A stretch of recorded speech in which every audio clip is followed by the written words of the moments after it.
E aí pessoal, tudo bem? Bem-vindos de volta ao canal Coleção Paralela. Nós somos o Rodrigo e o Mestre do Terror. E a gente veio falar com vocês, eu pelo menos vou falar, né? O Mestre é meio caladão. Eu venho falar com vocês desse gibizinho aqui, que na verdade é um gibizão. A edição da Mônica, 35 anos. Isso é uma edição de 1998, cara.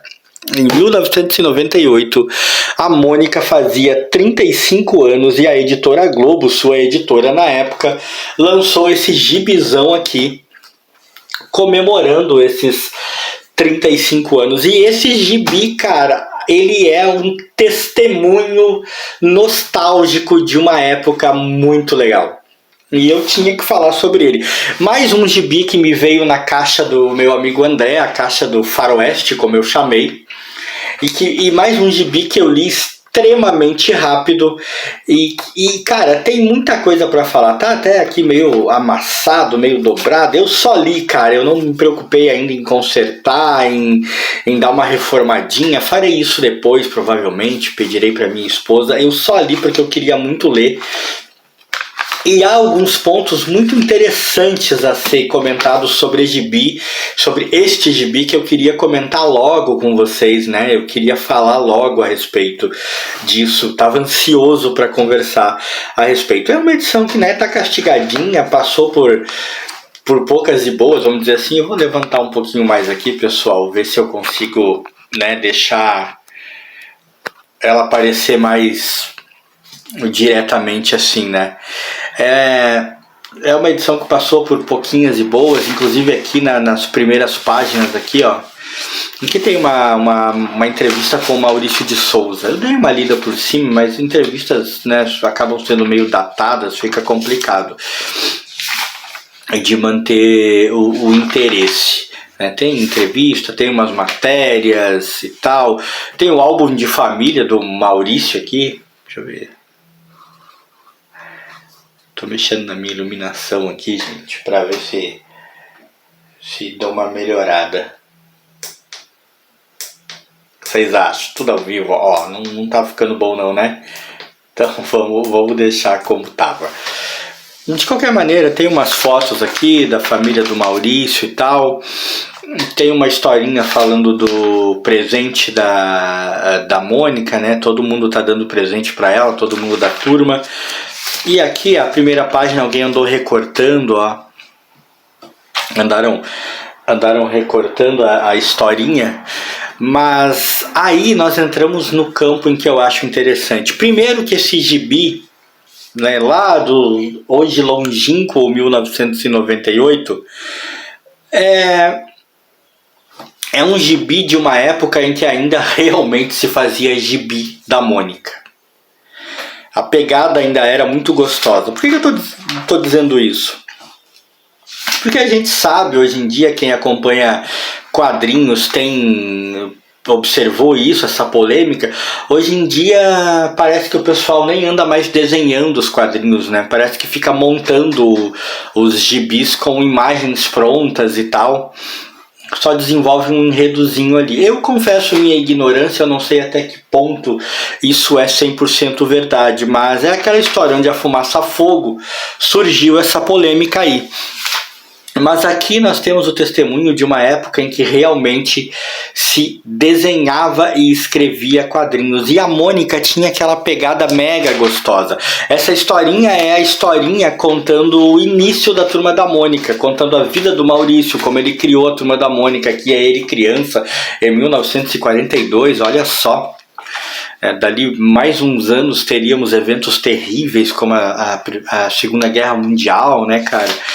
É muito interessante pensar nesse contexto. E vai se contando o desenvolvimento do Maurício quando criança, as influências dele. Estamos falando dos anos 90, a internet engatinhava no Brasil, né? Tanto que aqui, ó, vinha um CD da turma grátis, os sites de internet ainda eram uma grande novidade, enfim, era um começo. Aqui todas as influências do Maurício, é uma daquelas historinhas da Turma da Mônica, cara, com a pegada que a Turma da Mônica sempre teve muita citação, citando muitos personagens, citando muitas situações, muita diversão e aquele humorzinho na medida certa que fazia com que a Turma da Mônica sempre fosse uma leitura gostosa. Eu sempre achei a Turma da Mônica uma das melhores publicações nacionais, pelo menos naquele áureo período dos anos 80 e 90.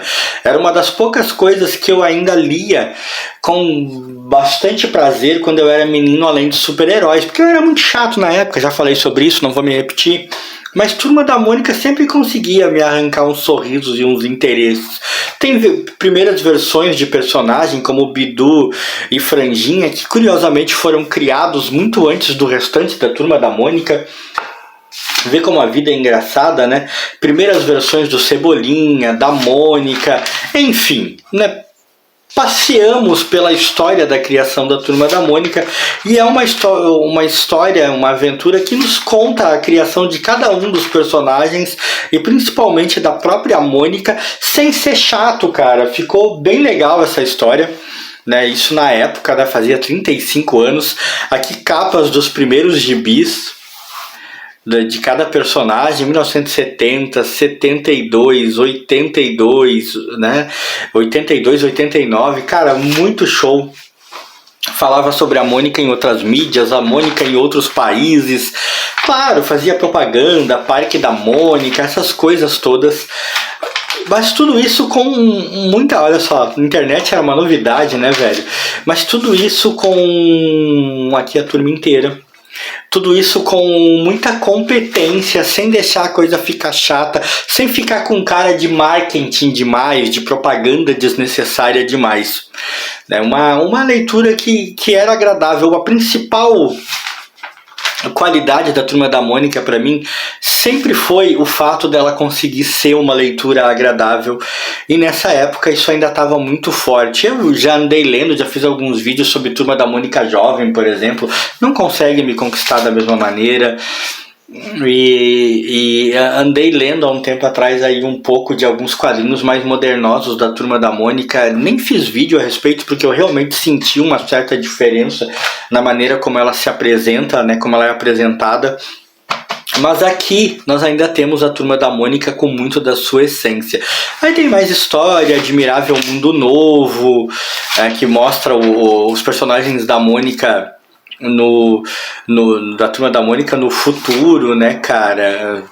Um futuro onde tem versões deles, os filhos deles, né? Como eles seriam. E aí, cara, eu vou passar. Essa é uma das melhores histórias também. Você vê como a internet era novidade. É uma edição datada, cara. É uma edição tremendamente datada, mostrando coisas de uma época, mas que é aquele datado que é gostoso de ler. Você vê jogos de computador, era uma novidade tremenda, né? A Turma da Mônica tava no hype de falar sobre isso, e o Cebolinha e o Cascão estavam jogando um desses jogos, né? Entraram no computador praticamente para jogar. A história é hilária, é muito bem construidinha, é muito divertido. O Cascão é bem desinteressado dos jogos, o Cebolinha todo modernão, conhecendo os jogos, enfrentando várias situações. E no final o grande vilão é uma versão da Mônica. Mas sabe qual é a melhor coisa que tem nesse gibi? Eu tô folhando rápido aqui, cara, porque eu quero chegar lá. Eu quero chegar naquela que é pra mim a melhor história. Eu vou pular essa história aqui, onde eles pegam o lápis de desenho do Maurício e conseguem fazer várias versões. É essa história aqui, ó.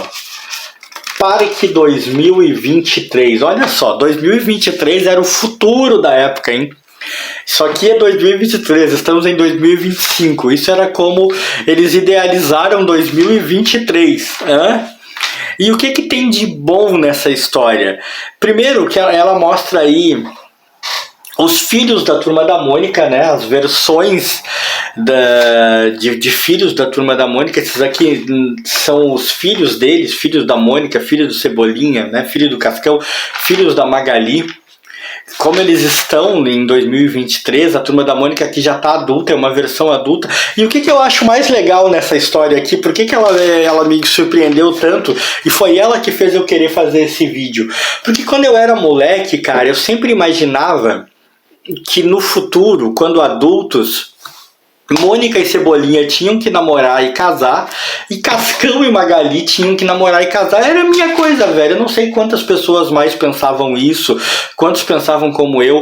Na Turma da Mônica jovem, só a Mônica e o Cebolinha acabaram namorando, tendo envolvimento amoroso, né? O Cascão pequeno já tinha outra namorada, já tinha Maria Cascuda, a Magali nem sei. Ela, na sua versão jovem, ali também já tinha outros namoros, enfim, nunca se envolveu com o Cascão. Mas eu sempre pensava isso, que eles, quando adultos, tinham que namorar. E essa história aqui, acho que não podemos, não podemos considerar uma versão canônica da Turma da Mônica, é tipo um futuro alternativo. Aqui é exatamente isso. Mônica casou com o Cebolinha e Magali casou com o Cascão. E os filhos deles estão aqui. E o filho do Cascão gosta de banho.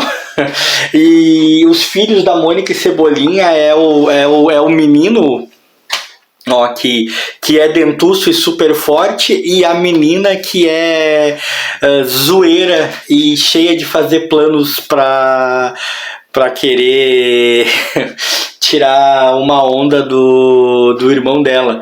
E eu acho que o que mais me impressionou, cara, foi que finalmente, pela primeira vez, ainda que numa versão alternativa, numa versão não canônica, vamos dizer assim, eu vi aquilo que eu sempre imaginei quando eu era um menino.